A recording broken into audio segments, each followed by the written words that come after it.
जय शिव गुरु। घर का खाना विद आरती देवी चैनल में आपका स्वागत है। आज हम हरिताल का तीज व्रत का कथा पढ़ेंगे। हाथ में अक्षत पुष्प और बेलपत्र लेंगे और कथा को आरंभ करेंगे। अब कथा आरंभ करते हैं। जय शिव गुरु, जय माता पार्वती जी, जय गणपति जी। हे सेनाधिक महर्षि गण, मदार के फूलों से गुथे हुए केस वाली दिव्य वस्त्रों से विभूषित पार्वती जी को तथा मुंडमाला से सुशोभित शिव जी को, जो दिगंबर वस्त्र विहीन रहते हैं, ऐसे शिव जी को मैं बार बार प्रणाम करता हूँ। कैलाश पर्वत के रमय शिखर पर शिव जी से पार्वती जी ने पूछा कि हे महेश्वर, आप आज मुझे कोई गुप्त से उत्तर रहस्य की बात बताने की कृपा करें। वह ऐसी बात हो जो सभी धर्मों का सार, अल्प तथा अत्यंत फलदायिनी कथा का जिससे हो। यदि आप मुझ पर प्रसन्न है तो उसे बताने की कृपा करें। हे प्रभु, मैंने पूर्व जन्म में ऐसा कौन सा तप, दान या व्रत किया था जिसके फल स्वरूप आप जैसे त्रिलोके के अधीश्वर, अनादि और अनंत रूप वाले पति मुझे प्राप्त हुए। शिव जी ने कहा, हे देवी, अब मैं तुमसे तम व्रत का कथन करता हूँ, क्योंकि तुम मेरी प्रेयसी हो। अतः मैं तुमसे इस गुप्त व्रत को बतलाता हूँ। जिस प्रकार ताराओं में चंद्र, ग्रहों में सूर्य, चारों वर्णों ब्राह्मण, क्षत्रिय, वैश्य और शूद्रों में देवों में विष्णु, नदियों में गंगा, पुराणों में महाभारत, वेदों ऋतिक, यजु, समा और अर्थ में साम वेद और इंद्रों में मन श्रेष्ठ है, उसी प्रकार पुराणों एवं वेदों का सर्वस्व उसी प्राचीन व्रत कथन करता हूँ। तुम उसे स्थिर चित्त से सुनो।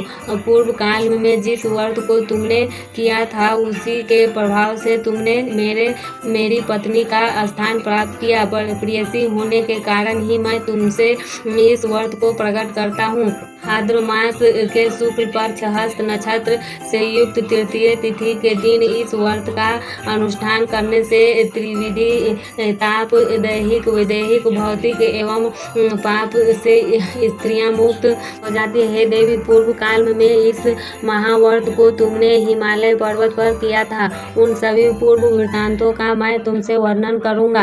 पार्वती ने कहा, हे नाथ, मैं इन उत्तम व्रत को किस प्रकार किया था, उन सभी वृत्तांत को मैं आपके मुख कमल से श्रवण करना चाहती हूँ। श्रेष्ठ हिमालय नामक एक पर्वत है जो अनेक प्रकार की भूमि तथा विविध वृक्षों से है। उस पर्वत पर अनेक प्रकार के पक्षी, मृग, देवगण, गंधर्व, सिद्ध चरण और प्रमुदित मन से विचरण करते हैं एवं गंधर्वगण निरंतर गान किया करते हैं। उस पर्वत नामक एक विशेष मणि स्वर्ण मणि और मूंगों से सुशोभित है। वह पर्वत आकाश के समान ऊंचा है। उसकी चोटियां सदैव बर्फ से ढकी रहती है तथा गंगा का निरंतर निदान होता रहता है। पार्वती, तुमने अपनी बाल्यावस्था में जिस प्रकार की कठोर तपस्या की थी, मैं उसका वर्णन करता हूँ। हे देवी, तुमने 12 वर्ष तक औंधी नीचे को मुख और ऊपर को पैर रखकर धूम्रपान के द्वारा बिताया था। तुमने माघ के महीने में कंठ तक जल में निवास कर, वैशाख मास के प्रखर घाम में सेवन कर, श्रावण मास में घर से बाहर वर्षा में भीग कर मेरी तपस्या निराहार रहकर की। तुम्हारे इस उग्र तप को देखकर तुम्हारे पिता हिमवान बहुत ही दुखित एवं चिंतित हुए। वे तुम्हारे विवाह के विषय में चिंता हो गए कि ऐसी तपस्विनी कन्या के लिए वर कहाँ से उपलब्ध हो सकेगा। ऐसे ही समय में नारद जी आकाश मार्ग से तुम्हारे पिता के पास आए। तुम्हारे पिता ने उन मुनि श्रेष्ठ की अर्धपार्ध आसन आदि देकर पूजा की। हिमवान ने कहा, हे मुनिप्रवर, आप अपने आने का कारण बतलाइए, क्योंकि परम सौभाग्य से ही आप जैसे महानुभवों का आगमन होता ने कहा, हे पर्वतराज, आप मेरे आने का कारण जानना चाहते हैं तो सुनिए। मुझे भगवान विष्णु ने आपके पास संदेश वाहक के रूप में भेजा है और कहा है कि आप अपने इस कन्यातन को किसी योग्य पुरुष के ही हाथ में अर्पित करें। संपूर्ण देवों में वासुदेव से बढ़कर अन्य कोई देव नहीं है, इसलिए मेरी भी यही राय है कि आप अपनी कन्या का भगवान विष्णु को सौंप कर जगत में यशस्वी बने। नारद जी की बात सुनकर हिमालय ने कहा, यदि भगवान विष्णु ने इस कन्या को ग्रहण करने की स्वयं इच्छा की है तो मुझे कोई आपत्ति नहीं है, क्योंकि आपकी अब आज से इस संबंध को निश्चित ही समझिए। हिमवान द्वारा इस प्रकार निश्चयात्मक उत्तर पाकर नारद जी उस स्थान से अंतर्ध्यान होकर शंख चक्र गदा एवं अपनी विष्णु के पास उपस्थित हुए। उन्होंने हाथ जोड़कर प्रणाम करते हुए विष्णु भगवान से कहा, हे देव, मैंने विवाह संबंध पर्वतराज हिमवान की पुत्री पार्वती से निश्चित कर दिया। उधर हिमवान ने प्रसन्न होकर तुमसे कहा कि हे पुत्री, मैंने तुम्हारा विवाह भगवान विष्णु के साथ पक्का कर दिया है। पिता द्वारा विपरीत वाक्य सुनकर तुम अपनी सखी के घर चली गई और वही भूमि पर अत्यंत विलाप करने लगी। तुम्हें रुदन करते देखकर तुम्हारी सहेलियों ने तुमसे पूछा कि हे देवी, तुम अपने दुख का कारण मुझे बताओ, हम सभी निसंदेह आपका कार्य पूरा करूंगी। सखियों द्वारा आश्वासन पाकर तुमने उत्तर दिया, हे सखी, आप सभी सुनिए, मेरी इच्छा महादेव जी के साथ विवाह करने की है, परंतु मेरे पिता ने मेरी इच्छा के विरुद्ध कार्य किया है, अर्थात उन्होंने विष्णु भगवान के साथ विवाह करने का नारद जी को वचन दे दिया है। इसलिए मैं सखियों, अब मैं अपने इस शरीर का निश्चित रूप से परित्याग करूंगी।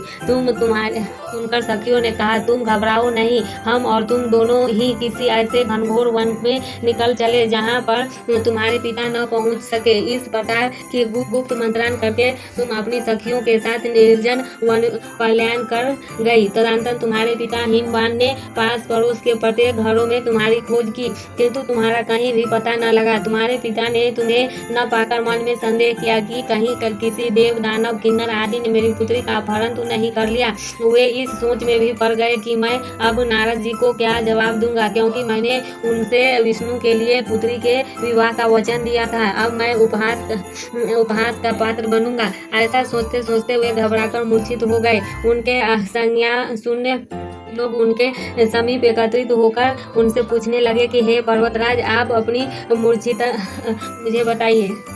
स्वस्थ होने के बाद हिमालय ने उन लोगों से कहा, मेरी कन्या का किसी ने अपहरण कर लिया है, अथवा वो हो सकता है किसी विषधर सर्प ने डस लिया हो, अथवा सिंह, व्यर्थ आदि किसी हिंसक पशु ने भक्षण कर लिया हो। यही मेरे दुख का कारण है। न जाने मेरी पुत्री कहाँ चली गई, अब मैं क्या करूँ। ऐसा कहते हुए हिमालय इस प्रकार कांपने लगे कि किसी प्रचंड आंधी में वृक्ष हिलने लगते हैं। तत्पश्चात तुम्हारे पिता तुम्हारी खोज में भयानक जंगल के भीतर अग्रसर हुए। इधर तुम तो पहले से ही अपनी सखियों के साथ उस भीषण वन में जा चुकी थी। उस स्थान पर एक नदी प्रवाहित हो रही थी, वहाँ एक गुफा कंदरा भी था।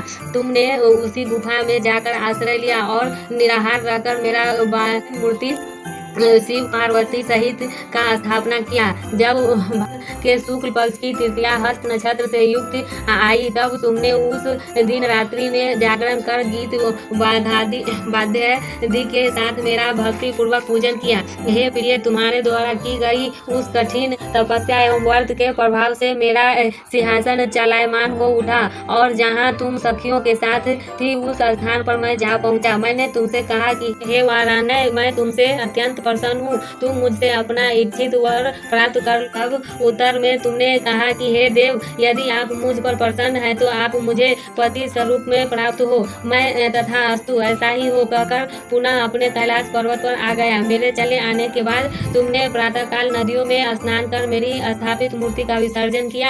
इतना करने के बाद तुमने अपनी सखियों के साथ पारण किया। इसी समय तुम्हारे पिता हिमालय भी तुम्हें खोजते खोजते उसी जंगल में आ पहुँचे, किंतु वन की गहनता के कारण चारों ओर ढूंढने पर भी तुम्हारा कुछ भी पता उन्हें न लगा। अब तो वे निराश होकर भूमि पर गिर पड़े। पुनः उठने के बाद हिमालय ने दो कन्याओं को सुप्तावस्था में देखा। उन्होंने निकट आकर तुम्हें तुम्हें गोद में उठा लिया और रुदन करने लगे। रोते रोते ही उन्होंने तुमसे पूछा कि तुम इस घनघोर जंगल में किस प्रकार आ पहुंची। पिता की बात सुनकर तुमने उनसे कहा कि हे तात, मैं अपना विवाह शिव जी के साथ करना चाहती थी, परंतु मेरी इच्छा के प्रतिकूल आपने विष्णु भगवान से मेरा विवाह संबंध स्थिर कर लिया। इसी कारण रुष्ट होकर मैं अपनी सखियों के साथ गृह का परित्याग कर इस भीषण वन में चली आई। है तात, यदि आप मुझे घर ले जाना चाहते हैं तो मुझे महादेव जी से विवाह करने की आज्ञा दीजिए। मेरा ऐसा ही दृढ़ निश्चय है। तुम्हारे इस दृढ़ संकल्प को जानकर तुम्हारे पिता ने तथास्तु ठीक है कहा और वे तुम्हें अपने साथ घर वापस ले गए।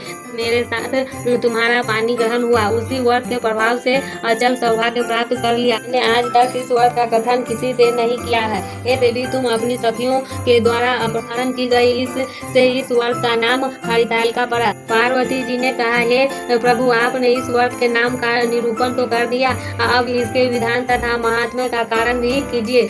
इस व्रत को करने की क्या फल होता है तथा इस व्रत को पहले किसने किया था, यह भी बतलाने की कृपा करें। शिव जी ने कहा, हे देवी, अब मैं तुमसे इस व्रत का विधान बतलाता हूँ। सौभाग्य सभी नारियों के लिए यह व्रत करने योग्य है, क्योंकि यह व्रत स्त्रियों का सौभाग्यदायक है। हे सौभाग्यदायक है। सर्वप्रथम केला के खम्भे से एक मंडप का निर्माण करे। तदनंतर उस मंडप को विविध वर्णों के वस्त्रों से आच्छादित कर उसमें चंदन का लेप करे। फिर उसमें पार्वती सहित मेरी बालू की मूर्ति बनाकर स्थापित करे और शंख आदि बाजों को बजाकर विविध प्रकार के सुगंधित पुष्पों एवं नैवेद्य आदि चढ़ाकर मेरी पूजा करे। इसके बाद में जागरण करे। ऋतु के अनुसार नारियल, सुपारी, जामुन, मौसमी, नारंगी आदि का भोग अर्पित करे। तत्पश्चात 5 मुख वाले स्वरूप एवं त्रिशूलधारी शिव को मेरा नमस्कार है ऐसा कहकर नमन करे। नंदी, मृग, महाकाल आदि गणों से युक्त शिव को मेरा नमस्कार है तथा श्रेष्ठ स्वरूपणी प्रति रूप कल्याण आदि शिव स्वरूपा तेरे तथा शिव को नियमित एवं ब्रह्मचारिणी स्वरूप जगधात्री के लिए मेरा बार बार प्रणाम है। सिंह वाहिनी, आप भवताप से मेरा त्रन, आप मेरी संपूर्ण इच्छाएं पूर्ण करे। हे मातेश्वरी, मुझे राज्य, सौभाग्य, संपत्ति प्रदान करे। इस प्रकार कहकर मेरे साथ तुम्हारी पूजा स्त्रियों को करनी चाहिए। विधिवत कथा श्रवण करने के पश्चात सामर्थ्य के अनुसार ब्राह्मण को अन्न, वस्त्र एवं धन प्रदान करे। तदनंतर भूयसी दक्षिणा देकर संभव हो तो स्त्रियों को आभूषण आदि भी देवे। इस सौभाग्य वर्धनी पुनीत कथा को अपने पति के साथ श्रवण करने से नारियों को महान फल की उपलब्धि होती है।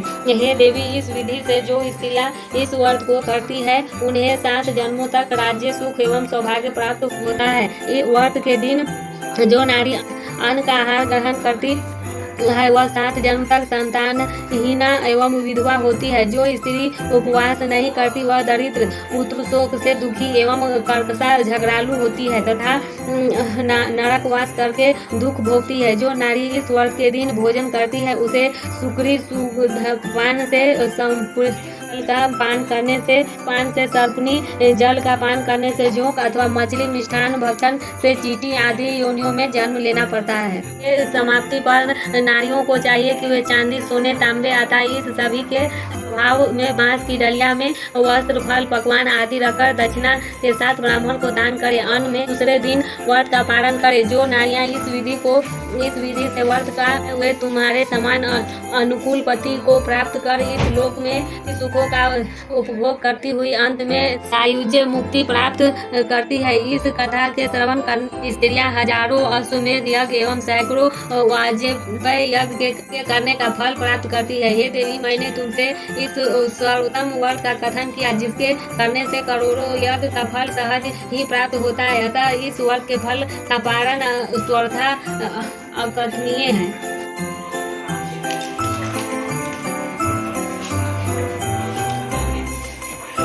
अब कथा हमारा संपन्न हो गया है। आप इस कथा को पढ़ भी सकते हैं, सुन भी सकते हैं।